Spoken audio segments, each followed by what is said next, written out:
وَلَئِن قُتِلْتُمْ فِي سَبِيلِ اللَّهِ أَوْ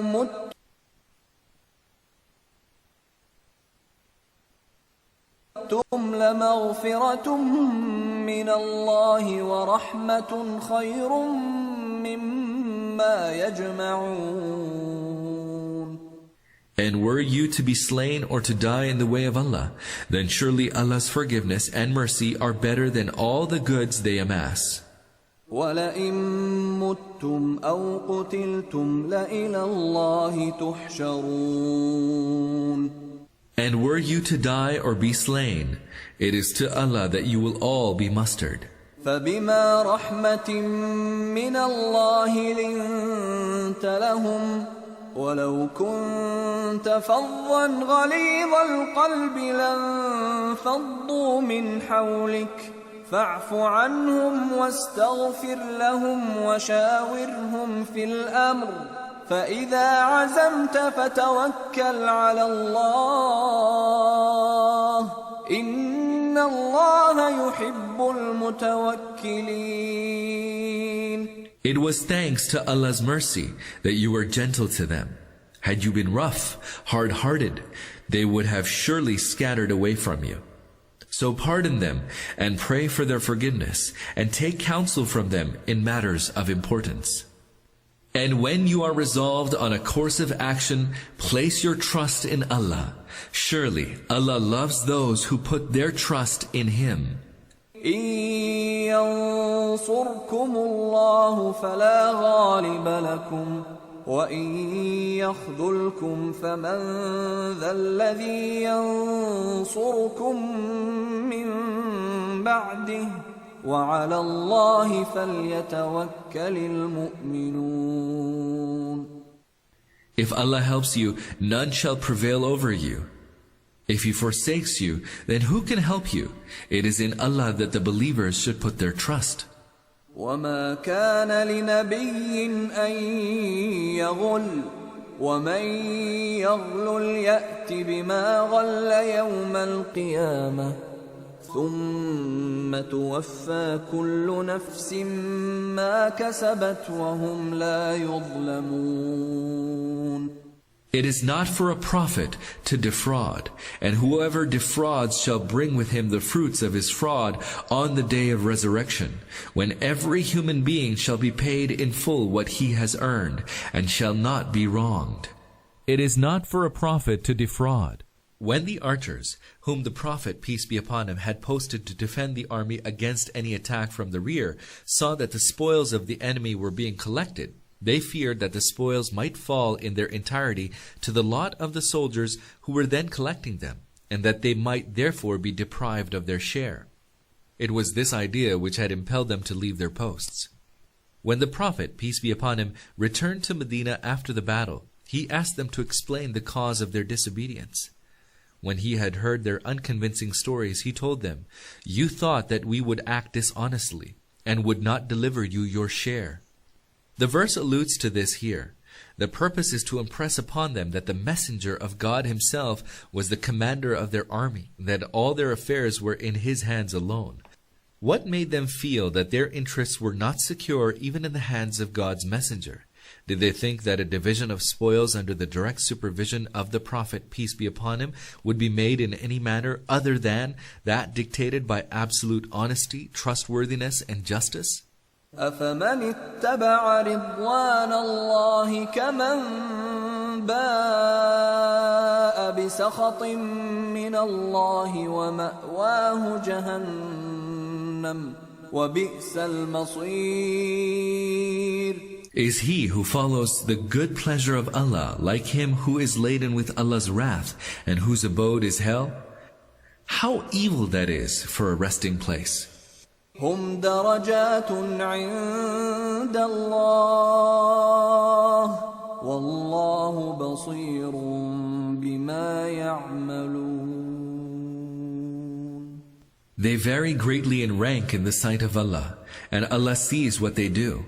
لقد من من الله على المؤمنين إذ بعث فيهم رسولا من أنفسهم يتلو عليهم آياته ويزكيهم ويعلمهم الكتاب والحكمة وإن كانوا من قبل لفي ضلال مبين. Surely Allah conferred a great favor on the believers when He raised from among them a messenger to recite to them His signs and to purify them and to teach them the book and wisdom, for before that they were in manifest error. أَوَلَمَّا أَصَابَتْكُم مُّصِيبَةٌ قَدْ أَصَبْتُم مِّثْلَيْهَا قُلْتُمْ أَنَّىٰ هَٰذَا قُلْ هُوَ مِنْ عِندِ أَنفُسِكُمْ إِنَّ اللَّهَ عَلَىٰ كُلِّ شَيْءٍ قَدِيرٌ. And how come, when a calamity befell you, you began to ask, how has this come about? Even though the enemy has suffered at your hands in the battle of Badr, double what you have suffered. Say, this calamity has been brought about by yourselves. Surely, Allah is all-powerful. How has this come about? The more high-ranking companions were too well aware of reality to fall prey to any misunderstandings.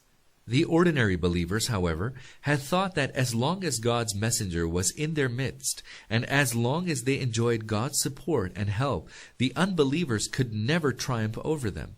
Hence, when they suffered defeat at the Battle of Uhud, their expectations were shaken, and they began to wonder why things had taken the course they had.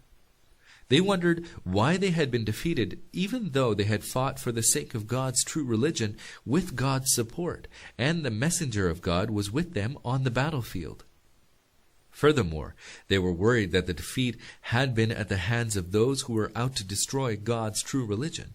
These verses seek to allay this sense of anxiety and rid their minds of doubt and suspicion.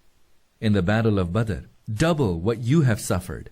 In the battle of Uhud, 70 Muslims were martyred. In the battle of Badr, 70 unbelievers were killed and 70 taken as captives. Say, this calamity has been brought about by yourselves. The calamity that had befallen them was the outcome of their own weaknesses and mistakes. They had not remained sufficiently patient. They had acted in certain respects in a manner inconsistent with the dictates of piety. They had disobeyed the command that had been given to them.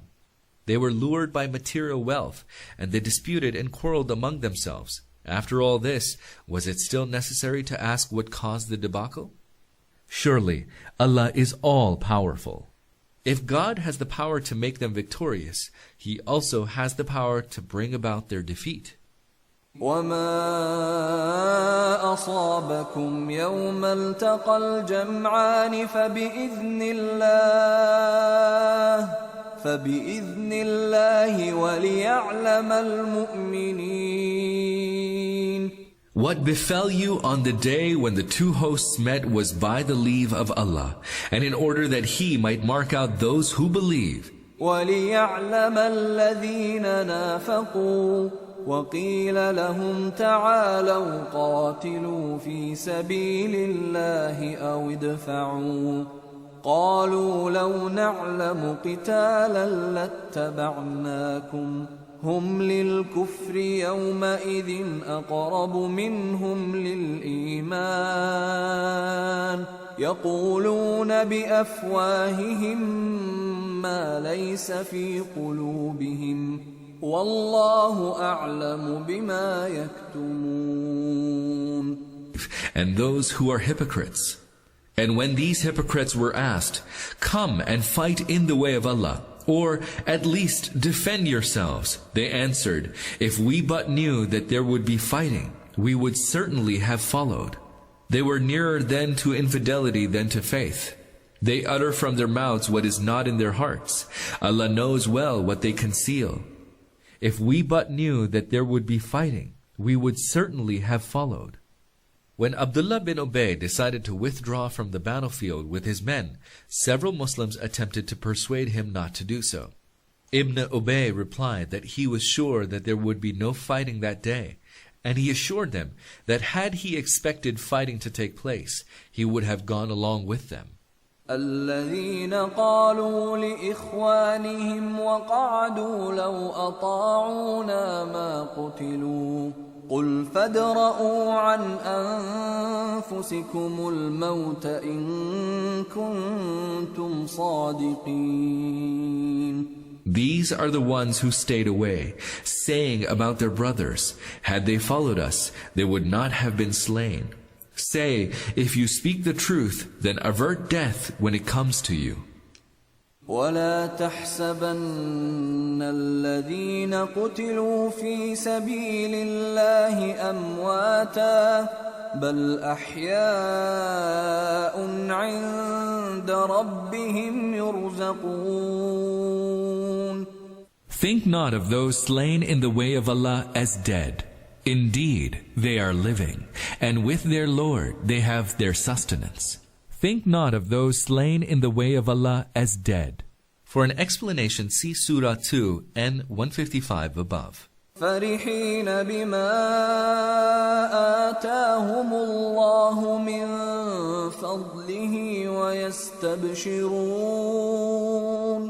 ويستبشرون بالذين لم يلحقوا بهم من خلفهم ألا خوف عليهم ولا هم يحزنون. Rejoicing in what Allah has bestowed upon them out of His bounty, jubilant that neither fear nor grief shall come upon the believers left behind in the world who have not yet joined them. Rejoicing in what Allah has bestowed upon them out of His bounty. There is a tradition from the Prophet, peace be upon him, that he who leaves the world after having lived righteously is greeted with a life so felicitous that he never wishes to return to the world. The only exception to this are martyrs, who wish to be sent back to the world so that they may once again attain martyrdom and thereby enjoy that unique joy, bliss, and ecstasy which one experiences at the time of laying down one's life for God. يستبشرون بنعمة من الله وفضل وأن الله لا يضيع أجر المؤمنين. They rejoice at the favors and bounties of Allah, and at the awareness that Allah will not cause the reward of the believers to be lost.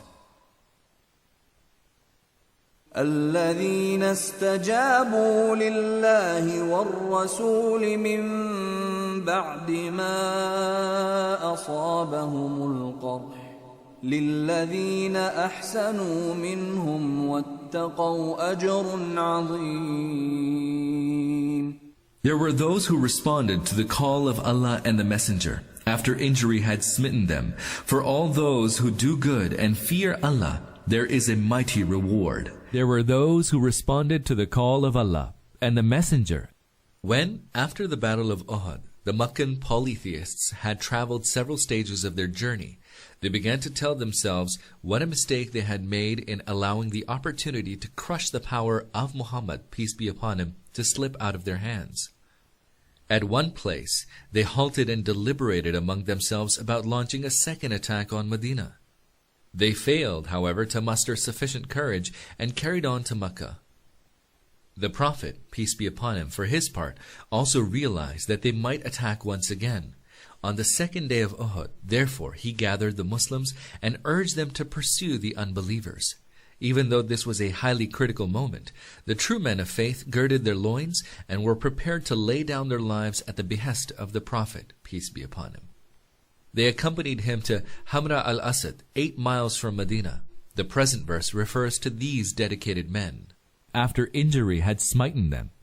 These few verses were revealed almost 1 year after the Battle of Uhud. As they are connected with the events of the battle, they were included in the present discourse.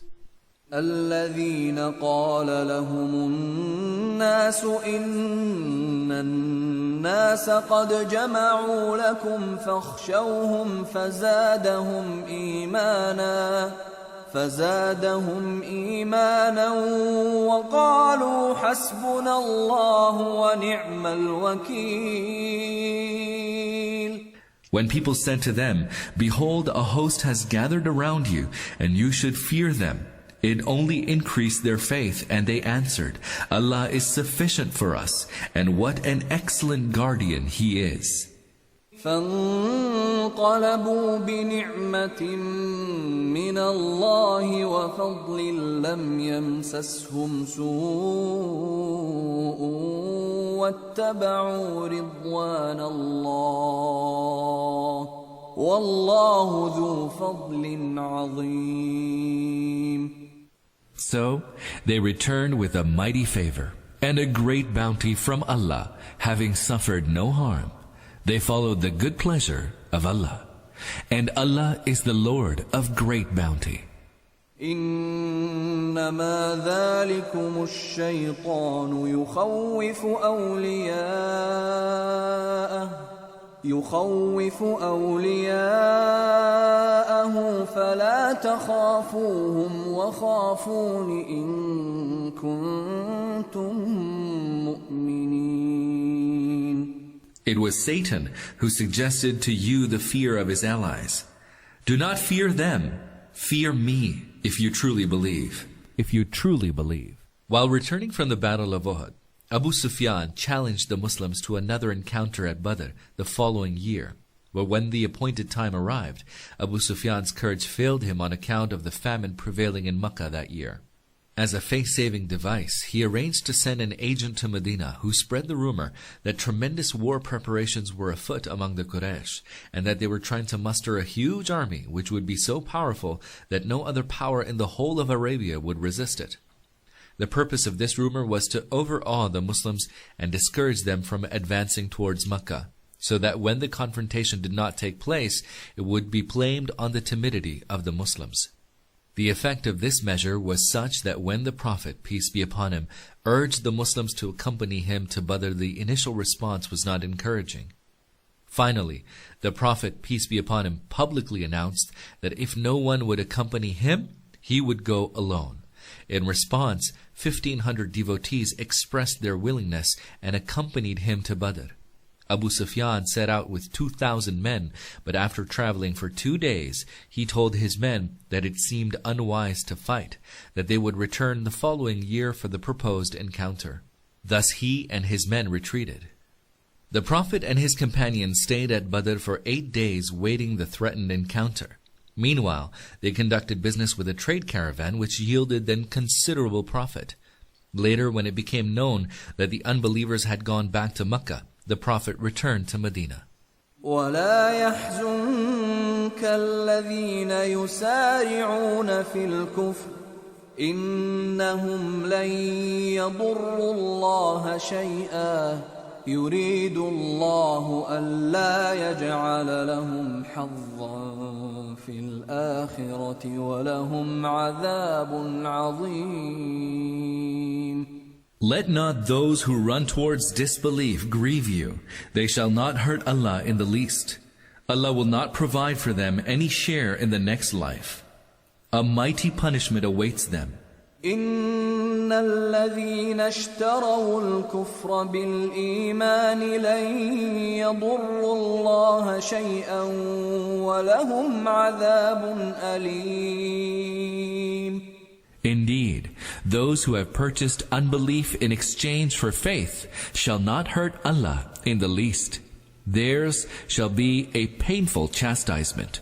ولا يحسبن الذين كفروا أنما نملي لهم خير لأنفسهم إنما نملي لهم ليزدادوا إثما ولهم عذاب مهين.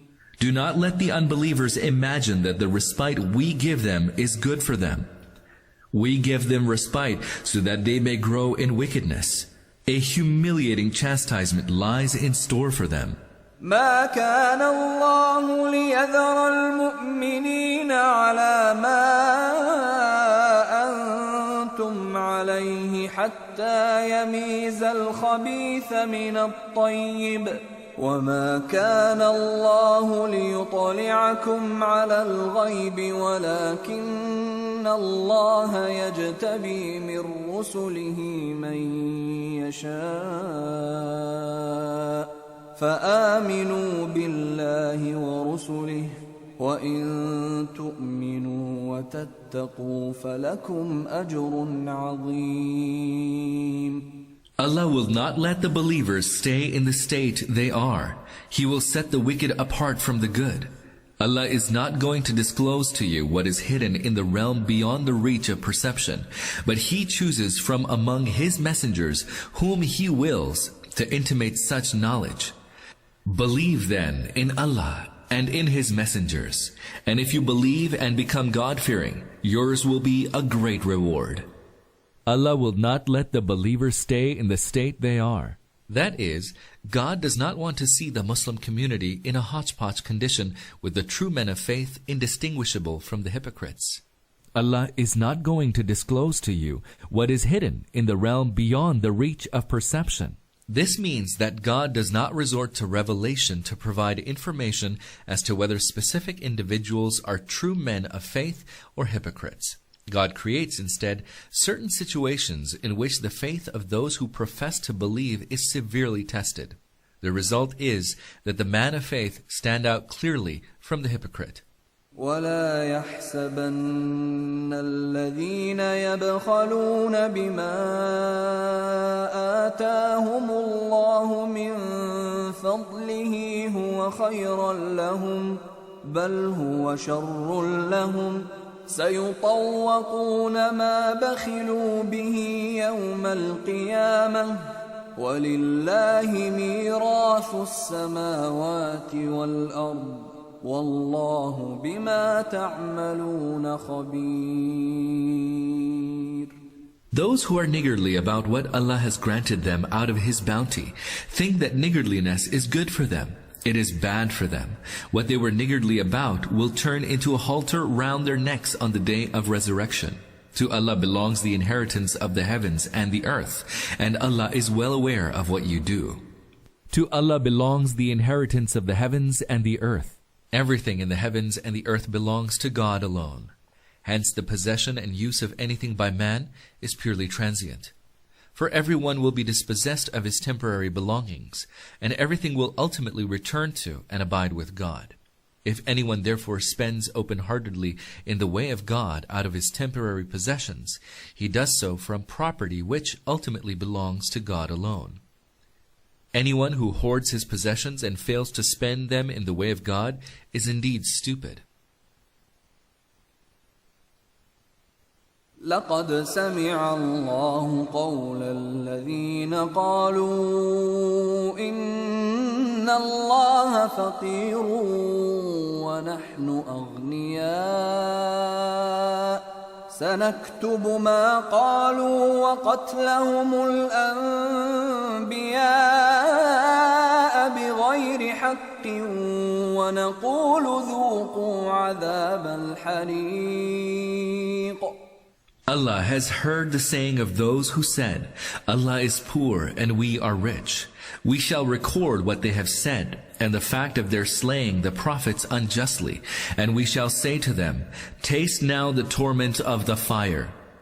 Allah has heard the saying of those who said, Allah is poor and we are rich. This statement was made by the Jews on the revelation of the Quranic verse 2:245. Who of you will lend Allah a goodly loan? The Jews began to ridicule it and said, look, God has now gone bankrupt and has begun to beg of His creatures for loans. ذلك